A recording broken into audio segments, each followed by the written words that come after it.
இந்த கருப்பு மாந்திரிகம் அதாவது பிளாக் மேஜிக் அப்படின்னா என்ன? அந்த பிளாக் மேஜிக்கில் என்ன அடங்கியிருக்கு? மேஜிக் அதாவது வாழ்க்கையில் பொறுத்த வரைக்கும்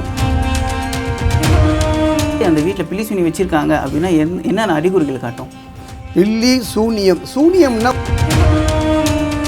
இப்போ இந்த படத்தெல்லாம் நிறைய இதில் காட்டுவாங்க, இங்கே உங்களுக்கு சூனியம் வச்சுருக்காங்க, இந்த இடத்துல கரெக்டாக இந்த இடத்துல தோண்டியெல்லாம் காட்டி இந்த இடத்துல இதெல்லாம் வச்சுருக்காங்க. இன்றைய காலகட்டத்தில் வைப்பதும் எடுப்பதும் 100%.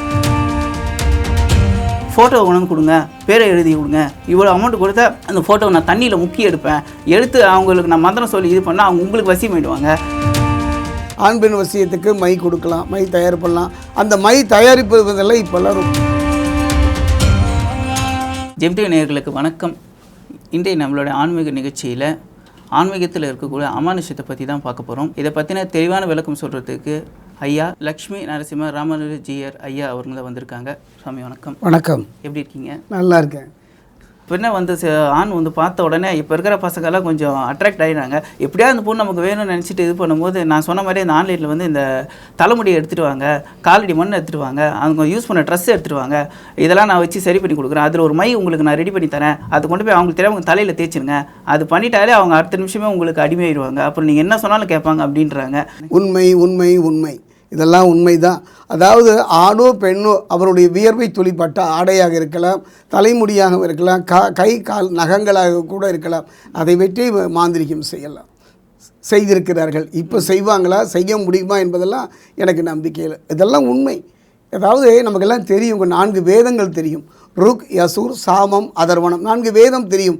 4 இல்லாமல் 5வது ஒரு வேதம் இருக்குது தெரியுமா? அந்த 5வது வேதத்தை இயற்றியதே வத்தியாசனர்னு சொல்லக்கூடிய காமத்துக்கான ஒரு வேதமே இருக்கின்றது இல்லையா? ஆனால் அதையே நம்ம வச்சிட்டோம், வேண்டாம் அப்படின்னு ஒதுக்குறோம். ஆனால் அது நம் வாழ்வியலோடு ஒன்றுபட்டது தானே. ஆக மனித வாழ்வை பொறுத்த வரைக்கும் நம் வாழ்விட எல்லாமே இருக்குங்க. பாசிட்டிவ்னு இருந்தால் நெகட்டிவ் இருக்கும். அந்த மாதிரி ஒரு நிகழ்வு சொல்கிறேன், இதெல்லாம் தெரிஞ்சுக்கணும், நீங்களாம் தெரிஞ்சுக்கணும். அதாவது ஒரு மிகப்பெரிய ஒரு மாந்திரீகன் மலையத்துவ தேசத்தில் இருந்தாருங்க. அவருடைய வேலையே மாந்திரீகம். அவர் நடந்து வந்தாலே எல்லோரும், அவர் நடந்து ஒரு தெருவில் வர்றாருன்னா வீட்டில் இருக்கிறவங்கள கதவு ஜன்னலெல்லாம் மூடிக்குவாங்க, பயம். அந்த அளவுக்கு ஒரு மாந்திரீகத்தினுடைய ஒரு ஆள். அவரே ஒரு பிரம்ம ரட்சஸ் மாதிரியே வாழ்ந்த ஒரு அற்புதமான மனிதன். 6 அடி உயரம். அதாவது தலைமுடி கால் வரை தூங்கும், கருத்த தேகம், கருத்த ஆடை தான் எப்போ அணிஞ்சிருப்பார். சின்ன சின்ன மண்டை ஓட்டு மாலைகளை கழித்திருந்திருப்பார். மகா மாந்திரீகன். அவர் அப்படி வந்துகிட்டு இருக்காருங்க. அவருக்கு ஒரு அழகான பெண், அவருக்கு உயிர் அப்படின்னா அவர் தன் பெண் மேலே தான். அந்த குழந்தை வளர்கிறார் ஒரு 16 வயது ஆயிடுச்சு. அப்போ அந்த பெண்ணை வந்து அந்த ஊருடைய கிராம தலைவருடைய பையன் விரும்புகிறார். இந்த பெண் எனக்கு வேணும், அடையணும். உடனே அவர் சொல்கிறார், வேண்டாம் பாவம் மாந்திரிகன், அதெல்லாம் எனக்கு தெரியாதப்பா, அந்த பொண்ணு எனக்கு வேணும், இல்லைனா நான் உயிர் வாழ மாட்டேன் போது அவருக்கோ ஒரே பிள்ளை, என்ன செய்வதென்று தெரியவில்லை, புரியவில்லை. அவருடைய மனைவியை கலகி எப்படியாவது நம்ம பையனுடைய ஆசை நிறைவேற்றுங்கள் அப்படின்னு சொல்லும் பொழுது அவர் பயப்படுகிறார், மிகவும் நடுங்கி போகிறார். இருந்தாலும் ஒரு மனம் பயம். ஏன்னா அந்த வீட்டுக்குள்ளே பிரச்சனைக்காக தான் காலடி வச்சுருக்காங்களோ ஒழிய ஒரு நல்ல நிகழ்வுக்கு யாரும் கால் எடுத்து வைக்கின்ற அளவுக்கு மனோதைரியம் யாருக்கும் கிடையாதுங்க. அந்த பெண்ணை இவன் விரும்புகின்றான், அடைய முயற்சிக்கின்றான், நெருங்குகின்றான், ஆசையை வெளிப்படுத்துகின்றான். அந்த பெண்ணும் அலட்சியப்படுத்தி நகர்ந்து விடுகின்றாள்.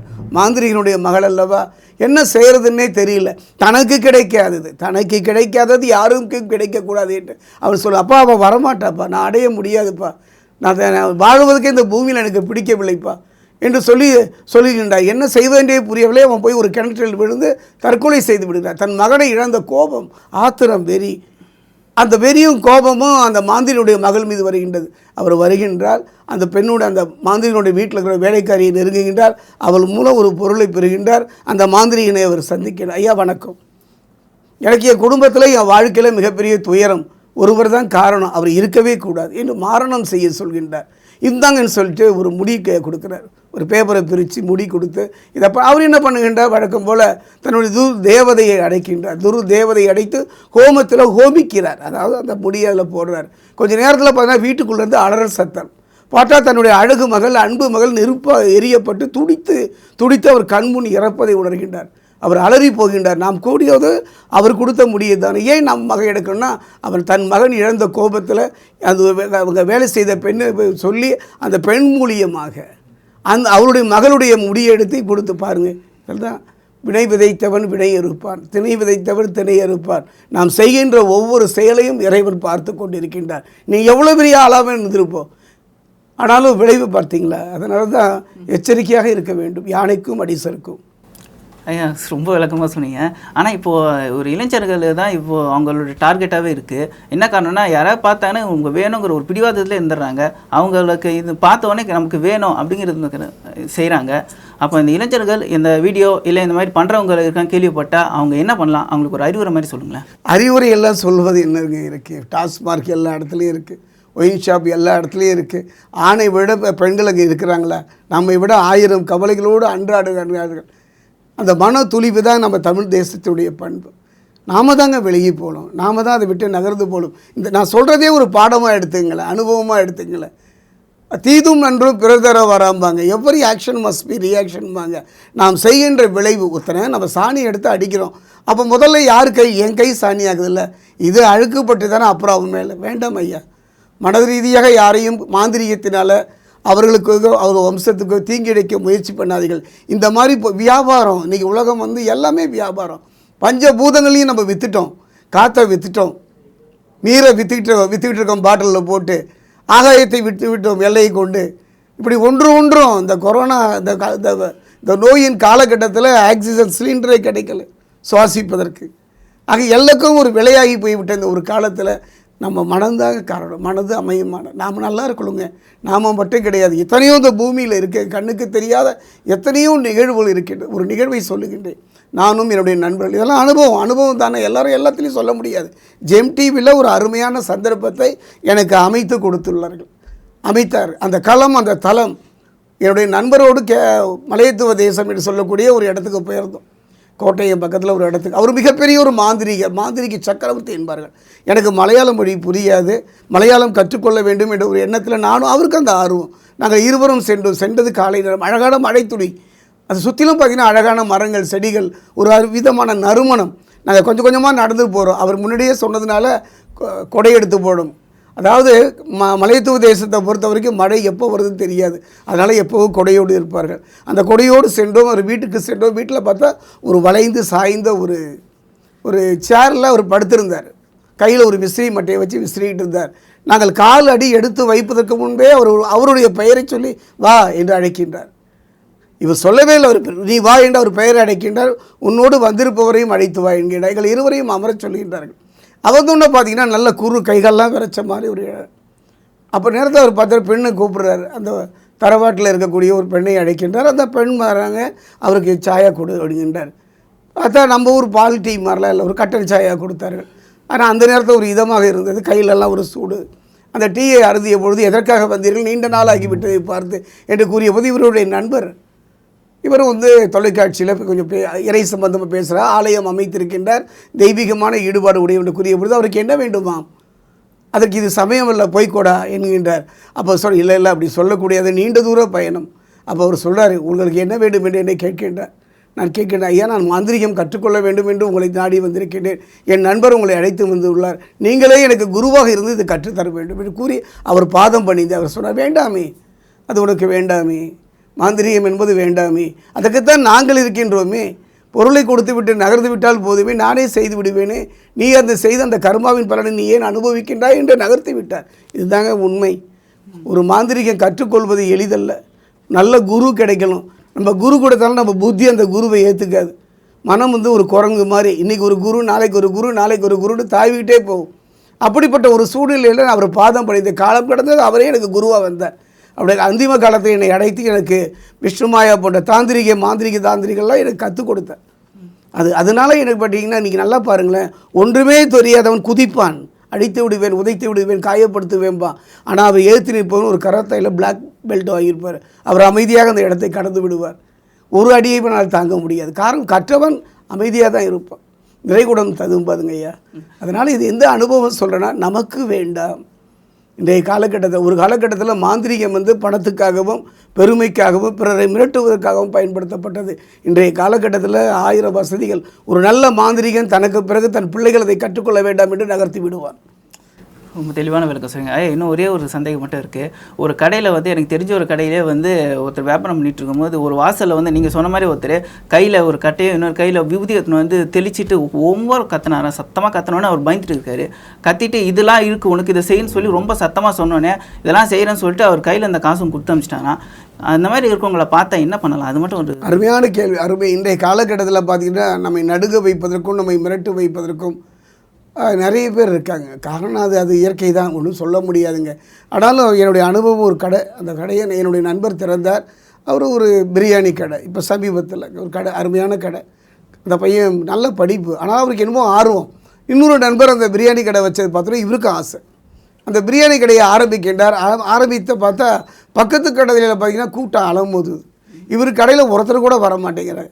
ரெண்டாவது அந்த பிரியாணி செய்து எடுத்து வைக்கும்போது பார்த்தீங்கன்னா ஒரு 2 நிமிடத்தில் அதில் புழு நெளிகின்றது, ஒரு கெட்ட ஸ்மெல் வருது, நாற்றம் வருகின்றது. என்ன செய்துன்னு பார்த்தார். தொடர்ந்து செய்து செய்து செய்து அவர் கொட்டிக்கொண்டே இருந்தார். அப்பா நமக்கு வேண்டாம், இந்த கடையே வேண்டாம் என்று நகரும்பொழுது தான் என்னை அழைத்திருந்தார். பிரியாணி கடைக்கெல்லாம் நான் போவதில்லைங்க. அப்புறம் சோடி பிரசனம் பார்க்கின்ற பொழுது அதை பார்க்கும்போது தெரிந்தது அது ஒரு பக்கத்து கடைக்காரருடைய மாந்திரிக விளையாட்டு தான். அப்புறம் அதுக்கு தகுந்த மாதிரி அந்த சூழ்நிலையை செய்தபோது இன்று நன்றாக இருக்கின்றார். எத்தனையோ நிகழ்வுகள் சொல்லலாம். என் நண்பர் ஒருத்தர் பார்த்திங்கன்னா பால் டீ கடை வச்சுருந்தார். அந்த டீ கடையில் பால் எடுத்து வைப்பார், பால் தரைஞ்சி போயிடும். திரும்பவும் பாலை வைப்பார், பால் தரைஞ்சே போயிடும். எத்தனை முறை அவர் பாலை வைக்கும்போது புது பாத்திரம் மாற்றிட்டார். பால் பாக்கெட்டை பால் கம்பெனிகளில் விதவிதமான பாக்கெட்லாம் போட்டு பார்த்தாரு. அது காரணம் என்ன, பக்கத்தில் வேற ஒருத்தர். இதெல்லாம் உண்மைதான், சத்தியம்தான். நீங்கள் இறைவனை நாடுங்கள், என் விஷ்ணுமாயனை எப்பவும் இதயத்தில் வச்சுருங்க, பிரத்யேகரா தேவியை வழியுங்கள். அதுக்காக உடனே ஒரு சக்கரத்தை வாங்கி மாட்டாதீங்க. சக்கரம் வாங்கி மாட்டினா எல்லா சக்கரமுமே நமக்கு வெளிப்படாது. சக்கரத்தை மிஞ்சிய மனித சக்தியும் உண்டு, மாந்திரிக சக்தியும் உண்டு. அதுக்கு ஒரே வழி தான், ஒரு குறைந்த அனுபவம் தான், எளிமையான அனுபவம் தான். ஒரு மகா கணபதியினுடைய சின்ன விக்கிரகம் வைத்து கொஞ்சம் அருகம்புல் பாடுங்க, போதும். ரொம்ப விளக்கமாக சொன்னீங்க. இன்னொரு விஷயம் வந்து நீங்கள் சொன்னதுலேயே வந்து எது தொட்டாலும் நெகட்டிவாகவே இருக்குது, எது செஞ்சாலும் நெகட்டிவாக தான் போகுது, ஒன்று கூட ஒரு நல்லதுவாக நடக்க மாட்டேது, ஒரு பாசிட்டிவ் ஒரு சின்ன விஷயம் கூட வரமாட்டேங்குது. அப்படி நிறைய பேர் நொந்து போய் பல பேர் இன்னும் அந்த கஷ்டப்பட்டுட்டு தான் இருக்காங்க. அந்த நெகட்டிவிட்டியாக இருக்கிறவங்க என்ன விஷயம்னா எங்கேயாவது ஒரு நமக்கு ஒரு பாசிட்டிவ் கிடைச்சிடாதா அப்படின்னு தேடி ஆளுங்க நிறைய பேர் உண்டு. அவங்க என்ன பண்ணலாம்? அது மட்டும் கொஞ்சம் அருமையான கேள்வி. இன்றைக்கெல்லாம் பார்த்தீங்கன்னாங்க நம் குடும்பத்தில் ஒரு தொழிலில் ஒரு நஷ்டம், கணவன் மனைவியை பார்த்தால் கோபம், கணவனுக்கு மனைவியை பார்த்தால் கோபம், நிம்மதி இல்லாத ஒரு வாழ்வு. அப்படிப்பட்ட ஒரு சூழ்நிலை இனி வாழ்ந்து தான் என்ன பயன் என்றெல்லாம் நினைக்கின்றார்கள். ஒரு பார்த்திங்கன்னா ஒரு அலுவலகத்தில் வேலை செய்கிறவர் நல்ல திறமை இருந்தால் அறிவு இருந்தால் அவரை விட திறமை இல்லாதவர் முன்னோக்கி நகர்கின்றார், உயர்ந்த பதவிக்கு போகிறாரு. அதாவது நல்லவர்கள் சங்கடப்படுகின்றார்கள். பொதுவாக அப்படி தான் நீங்கள் நினைக்கிறீங்க. அப்படிப்பட்ட ஒரு சூழ்நிலை என்பது கர்மா தாங்க.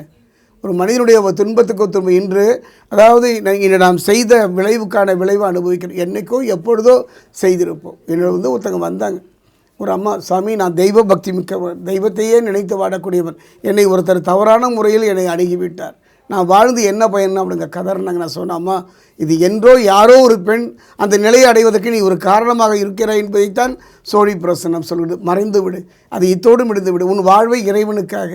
எத்தனையோ பேர் இருக்காங்க, அனாதை குழந்தைகள் இருக்காங்க, அனாதை ஆசிரமம் இருக்கின்றது, எத்தனையோ பேருக்கு நீ உதவி செய்யலாம் அம்மா, அதுக்காக மறைந்து விடு அப்படின்னு தான் சொன்னேன். அதுக்கப்புறம் அவர் மாறினார்கள். இந்த ஒரு அற்புதமான இறை தொண்டராக வாழ்ந்து கொண்டிருக்கின்றார்கள். நாம் செய்கின்ற ஒவ்வொரு விளைவுக்கு இந்த ஒரு சின்ன உதாரணம் சொல்லலாம். என் மனைவியை பார்த்து அறிவு வெட்டவில்லை அப்படின்னு சொல்கிறோம். ஆனால் பஸ்ஸில் போகும்போது பார்த்தீங்கன்னா கண்டக்டர் அறிவு இருக்காயா, 5 ரூபாய்க்கு வந்து 100 ரூபா தரேன்னு சொல்கிறார். அதுதான் அதான் ஒரு விளைவு. ஒரு காலத்தில் நாம் செய்த விலைக்கேற்ற விளைவை அனுபவித்தோம். இன்றைக்கெல்லாம் அப்பப்போ செய்த பாவத்திற்கு தண்டனை வருகின்றது. இன்றைக்கெல்லாம் அரசியலாக இருந்தாலும் ஆன்மீகம் இருந்தாலும் மை நல்ல ஒரு வியாபாரமாகத்தான் இருக்கின்றது. அந்த மை எல்லாருக்குமே பயன்பெறுமா? அப்படி கிடையாது. அவன் எந்த நோக்கத்தில் தரான், எதுக்காக தருகின்றான், ஒரு குறிப்பிட்ட காலம் வரை அது நம்மை கைவிட்டு விடும். ஆக தாந்திரிகம் மாந்திரிகம் என்பது 100% உண்மைதான். ஆனால் அதை நெருங்குகின்ற விதம் தான் வேறு. ரொம்ப விளக்கமாக சொன்னீங்க. இப்போ மை பற்றி ஒன்று சொன்னீங்க. இப்போ மை வச்சா ஒரு விஷயத்தில் நம்ம முன்னேறிடலாம். அரசியல் இருக்கவங்க நிறைய பேர் இந்த மை யூஸ் பண்ணி நிறைய பேர் ரொம்ப சீக்கிரமாக முன்னேறி வந்திருக்காங்க, பெரிய போஸ்ட்டுக்கெலாம் வந்திருக்காங்க அப்படின்லாம் கூட சொல்கிறாங்க. இந்த மை வச்சா இது நடக்கும், இந்த மை வச்சா இது நடக்கும்னு ஒவ்வொரு மை கட்டுறாங்க. ஆனால் எல்லாம் பார்த்தா ஒரே மாதிரி தான் இருக்குது, ஒரே டப்பா, ஒரே கலர், ஒரே இது, ஒரு சின்ன டிஃப்ரெண்ட் கூட கிடையாது. ஆனால் ஒவ்வொரு இது சொல்கிறாங்க. அதை பற்றி கொஞ்சம் விளக்கமாக நீங்கள் சொல்கிறது பார்த்தா வினோதமாக இருக்குது. மை கருப்பாக தான் இருக்கும். இப்போ உலகம் பூரா பெண்கள் இருக்காங்க, எல்லா பெண்களையும் நம்ம நெருங்க முடியுமா? மனைவியை மட்டும்தான் நெருங்க முடியும், காதலியை மட்டும்தான் நெருங்க முடியும். பெண்மையை பொறுத்த வரைக்கும் தாயாக, சகோதரியாக, உயர்ந்த குருவாக உயர்ந்து இருக்கக்கூடிய ஒரு உன்னதமான நிலை. நாம் ஒன்று அணுகலும் அப்படின்னா தகுதியும் தரவும் வேண்டும். மை என்பது நான் ஆரம்பத்திலே சொல்லியிருக்கேன். மை என்பது ஒரு அற்புதமான கலை. மாந்திரிகத்தில் மை ஒரு அற்புதமான கலை. மயிலை பொறுத்த வரைக்கும் நிறைய இருக்குங்க. வசிய மயிலேருந்து நிறைய நான் சொன்னேன் அல்லவா, அந்த மையினுடைய சக்தியை சொன்னேன் அல்லவா, அந்த மையை தன் உடலில் பூசிக்கொள்வதன் மூலம் பெற்ற மகனே நெருங்கக்கூடிய ஒரு சூழ்நிலையெல்லாம் இருக்குது. இல்லை என்றெல்லாம் சொல்லவில்லை. அது உடனே என்ன கிடைக்குமா அப்படின்னு கேட்காதீங்க. அனுபவம் தான். அந்த வகையில் பார்க்கும்போது தயவு செய்து இதெல்லாம் வேண்டாம். அரசியலில் மை எப்போவுமே உண்டு. அரசியல் மாந்திரிகம் இல்லாத அரசியல் என்பதே கிடையவே கிடையாது. என்னுடைய அனுபவம் கடவுள் மறுப்பு கொள்கை. கடவுளே இல்லை, கடவுளே கிடையாது என்று நான் பள்ளிக்கூடத்துக்கு போகும்போதெல்லாம் ஒரு கைத்தில் ஒரு தாயத்தை கட்டிருப்பேன். அந்த தமிழாசிரியர் அதை கட் பண்ணி விட்டுருவார். நான் வீட்டுக்கு வந்து எங்கள் அப்பா திட்டுவாங்க. காரணம் என்ன, அது அப்போ வந்து 50 பைசா. அப்போ இப்படியே இருந்தது. தெய்வ மறுப்பு கொள்கைகள் மிக கடுமையாக இருந்தேன். அப்படிப்பட்ட ஒரு சூழ்நிலை. என்ன பண்ணுவதே என்ற சூழ்நிலையில் தான் ஒரு காலகட்டம் வளர்ந்து நான் ஒரு கடையை வச்சுருந்தேன் சொந்தமாக. அந்த கடையில் நான் இருக்கின்ற காலத்தில் அவர் வரார். வந்து ஓடு மரம்லாம் வாங்குறார். வாங்கிட்டு அவர் அப்படியே குனிஞ்சு பார்க்கும்போது அவர் பையிலேருந்து பணமும் விழுது, ஒரு படமும் விழுது. என்ன படம்னு பார்த்தீங்கன்னா சத்யசாய் பாய் படம். நான் யோசித்த ஒரு காலகட்டத்தில் கடவுளே இல்லை என்றெல்லாம் பேசினீர்களே, இவர் பையில் சத்தியம் எனக்கு ஒன்றுமே புரியல. அப்புறம் கொஞ்சம் நேரம் கழித்து அவர் பொருளை வாங்கி விட்டு அப்போல்லாம் டயர் வண்டின்னு சொல்லுவாங்க, மாடு கட்டிய வண்டி. அதில் அவர் ஓடை ஏற்றிட்டு போகிறேன். நான் பின்னாலே டிவி ஷிஃப்ட்டில் போகிறேன்.